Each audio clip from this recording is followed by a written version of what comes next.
What is the benefit of contributing to an employer's 401k even if they don't offer a match? This question comes up from time to time. Most 401ks provide a match, but there are times when employers and businesses don't offer a match for various reasons. Usually these would be startup companies, newer companies, small businesses. Usually larger firms and companies and businesses provide a 401k match on their plan.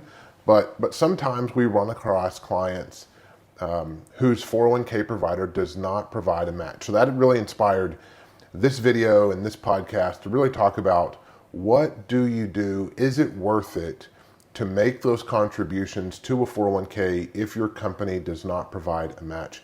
And there's a couple reasons why I still think it makes sense. So I'm going to go over a couple of those.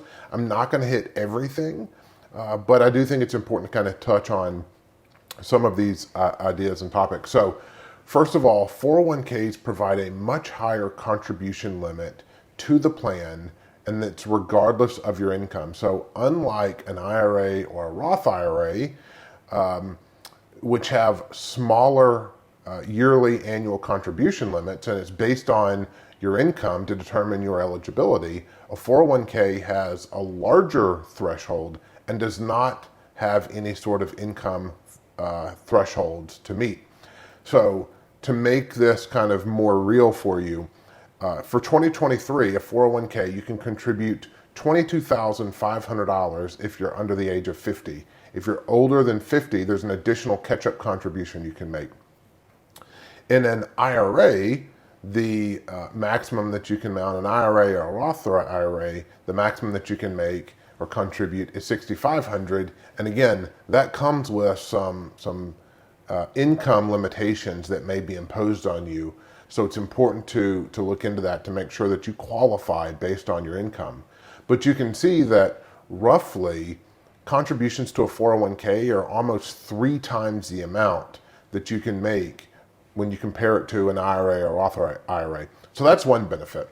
Another benefit is having that money automatically deducted from your paycheck going straight into your 401k, which reduces a behavioral financial action that you have to take, which means if you contribute to an IRA or a Roth IRA or another investment account, you have to make a very intentional decision to take money out of your paycheck and then allocate that to another account. Now, those steps can still be automated, but what we see is a lot of times when you can automate that directly from the 401k, the idea or the likelihood of you continuing to do that is at a much higher level because you never see the money to begin with.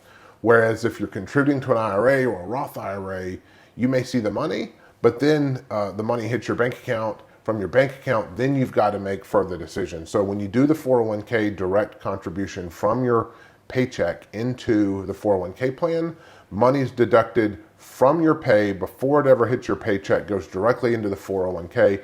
So it creates a long-term mindset to your investing for your future. So I think that's another really good benefit. Another benefit is creditor protection. So a lot of times these 401ks offer creditor protection for assets. So if you're someone that has debt and has some need to have some of this creditor protection, a 401k is a benefit that is, that creditor protection is a benefit that is offered inside the 401k that you do not get in an IRA or a Roth IRA. So, this is important for things like bankruptcy or, potential, lawsuits or, other actions that may expose those assets to creditors. Owning those assets and making those contributions into the 401k provides a level of creditor protection that you would not otherwise get. So that's a really big benefit for people. There's a number of other benefits, creating long-term investing for your future, setting up those systematic contributions. I think two of the biggest are what I touched on is the contribution limits are, almost 3 times higher and don't have an income limitation that may cause some sort of phase out.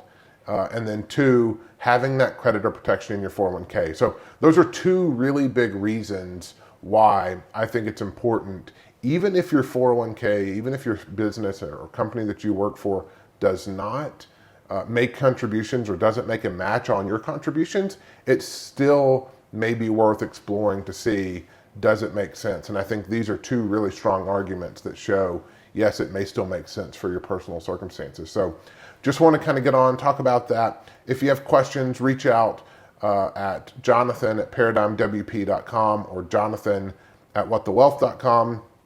You can follow us on Instagram at What the Wealth. You can follow us on YouTube at What the Wealth. And then, as you know, this podcast, What the Wealth. Thanks for listening. Be confident in your retirement. Have a wonderful day.